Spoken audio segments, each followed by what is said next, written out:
people, I'm here at the port. I'm here at the port. I don't know which one.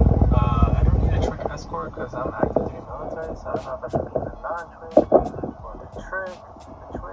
So we're gonna find out. Hi everybody. They turned me around over there. They said that even though I have a CAC, I need to be on official business if I want to go through here. So if it's personal, I needed an escort. So I gotta go in. This is Blount Terminal, by the way, so that's the gate. I gotta go into this building, get an escort, and go from there. Alright guys, I'm in the waiting room. So I came into this building. It's really easy. You just ask for a trick escort.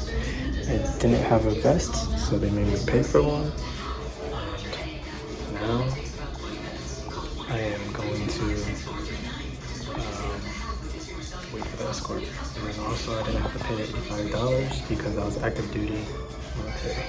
So that's nice. I paid $10 for the vest. And that's it.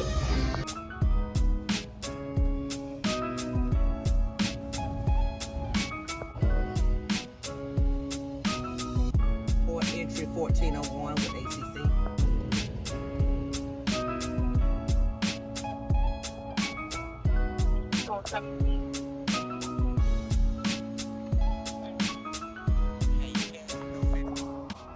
America, boys, let's go. She's here. She's driving. She's looking rough, real rough, but hey. She's here, boys. She's looking rough. Flat tire. Super dusty. Gotta put gas in her. But she's here. Gotta get her loaded up. We're good to go. Alright, she's loaded up. I gotta strap her down. So guys, there she is. I just got done at Customs and Border Control. So I just got a few documents stamped. I only got them stamped just because, just in case the DMV needs it stamped. Otherwise, I probably wouldn't have gotten it stamped. But yeah, so we got that step done. Now tomorrow we'll get the VIN inspection, and from there we should be good.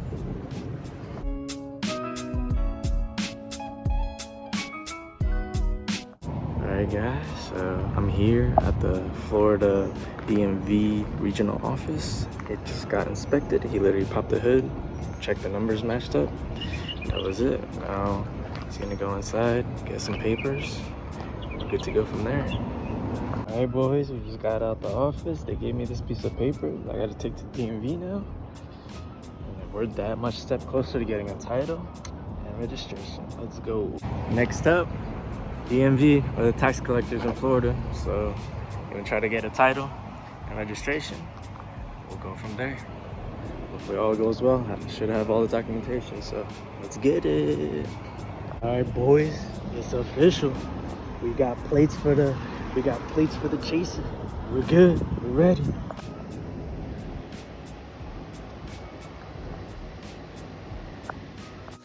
Alright guys, I hope you enjoyed my little video.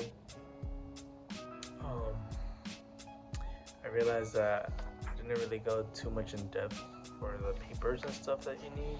So I'm just gonna go a little bit more in depth of what my process looked like and everything I needed.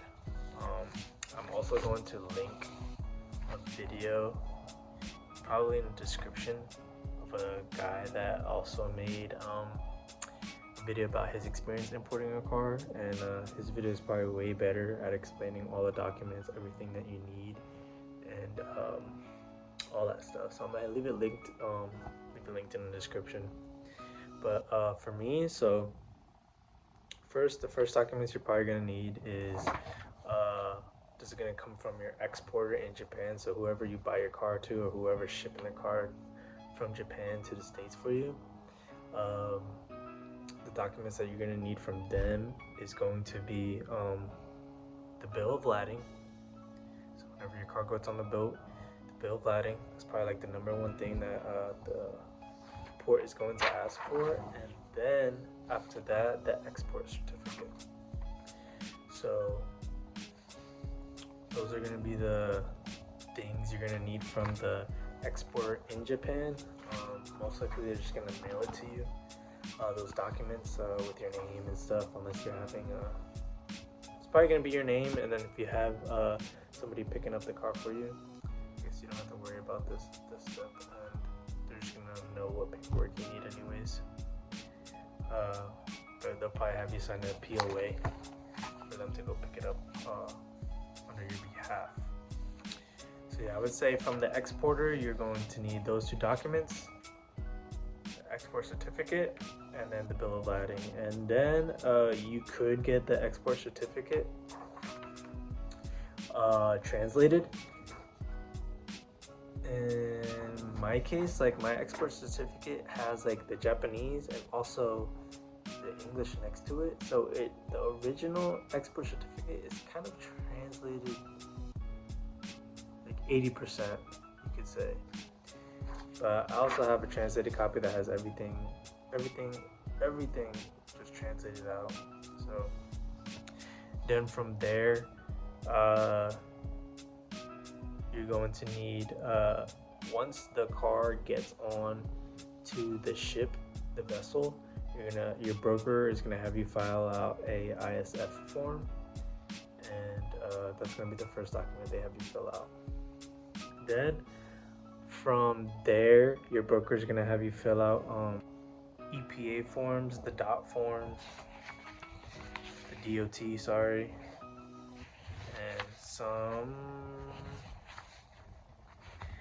there's one other one I want to say. Your broker should also handle all the customs stuff, all the customs. So in my case, my broker did it all electronically, so I filled out all the papers. He had like a whole template and everything on how to fill it out. I just filled it out, submitted it to him. Then he handled the rest. Once the vessel gets like 5 days out from landing or boarding the ship, from getting to the port, that's when the vessel is gonna message you. So you won't really know the exact date that it will get to the port until like a few days out. You could try to track the boat, and that will give you a better estimate with the I don't know the boat's name. You could track the boat. So like my broker, he did everything online. He did all the customs forms, everything. Like once it lands at the port, it's gonna have to be in agricultural hold for like 2 to 3 days. Once it goes through that, then you'll be okay to go pick it up. My broker did all the customs paperwork online, so I did not. Once he filled out everything and made sure that it was all good, I did not have to go to customs before going to the port, or I didn't have to go to customs after picking up my car, because he already had done everything for me electronically. Once the vessel lands,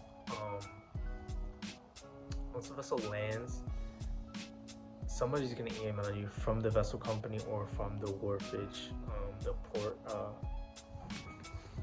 company. I don't know what to call it. I guess it's the dockyard, the terminal. Once the terminal contacts you, they're gonna ask you for like a fee, because they need to move the car, handling all that stuff. So that's separate from the broker. Once you get cleared by the terminal that you're okay to come pick up the vehicle, everything's good, because they'll check that you've had all the customs forms filled out, everything. They'll double check. Once you get cleared from the terminal that you're able to come pick up your car, that's it. You're all good to go. You should be ready to go to the port. So I just brought all my documentation just in case. I think they only need certain stuff, like I'm pretty sure the port will only ask for the bill of lading and the export certificate. I'm not sure if they asked for my customs form. I brought it just with me in case. Sorry, I'm jumping around a little bit, and I do apologize for that. So there's gonna be an entry form, and that's gonna be your Custom Border Patrol form 7501. That's your entry summary form.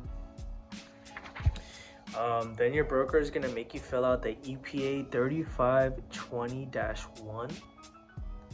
That's it says importing light on-road vehicles. So that's just a form saying, let me see, is this the one that says it's 25 years? Yeah, this one's saying that it's like 21 years or older. It's EPA from like exempt from gases or whatever. It says 21 years or older. Just EPA environmental stuff. So there's that EPA form, and then there is the DOT form essentially.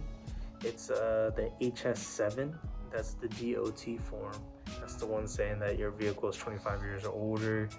So this is just forms that your broker's gonna fill out for you anyways. I mean, you're gonna fill it out and then your broker is gonna, make sure you filled it out correctly and all that stuff. I also have a customs form 3461. It says entry immediate delivery.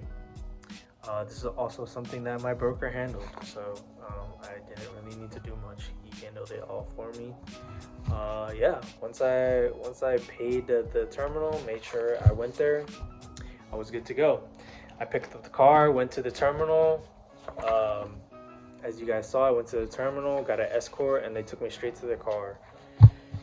The video that I'm gonna link in the description, he's gonna have better pictures and description of what all the paperwork that you need and stuff. So definitely go check out that video. And if you guys have any questions, you can always try to ask me, and I could try to get back to you and help you the best that I can. It seems like a lot, but honestly, like your broker is gonna do a lot of the work, and once you have all the forms filled out and everything, it should be good to go. I just made a little checklist to remember like what I needed and stuff like that. So that's really the port. You definitely need a jumper pack when you get there. That is going to be for sure. You would want a jumper pack. Bring a gas container as well. You might need that as well to put gas in the car. It's almost empty. Yeah, brings the customs form, bring the export cert, and all that, your ID, the bill of lading to the port. You'll get to the port and you'll get a quick escort once you get there. And this is if you're picking up the vehicle yourself. If you're having somebody pick up the vehicle at the port for you, you don't really have to worry about this step. Then for me, I registered the vehicle in Florida. I know you guys saw it. So at the time, I had to go to like the regional office for them to do the VIN inspection. But it wasn't bad. So all they needed at the regional office was the customs form 7501. They needed the HS7 form. And then it says the EPA 3450 was optional.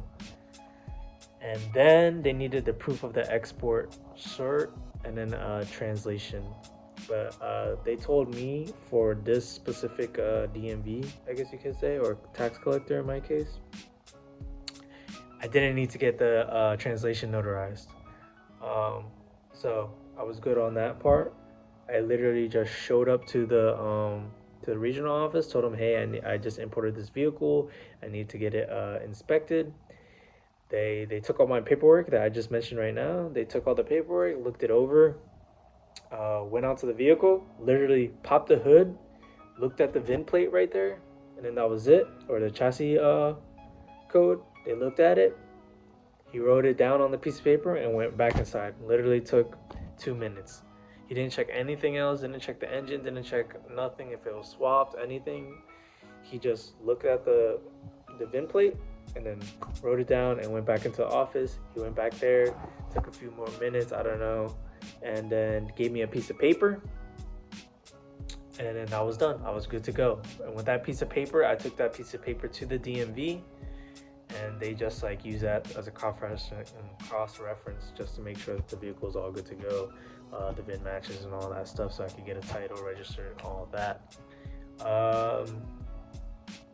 That was really it. And then when I went to the DMV, all they asked for was proof of insurance, proof of the export cert, and then translation. They said I needed the vehicle present there, but nobody checked it since I've already had that paper from the regional office. And then that was it. Just the proof of insurance, the export cert and translation, and then the VIN inspection paper that they gave me at the regional office. And that was it. Literally, just they got me a title. They gave me a title, and then they registered my car. It's just like anything else.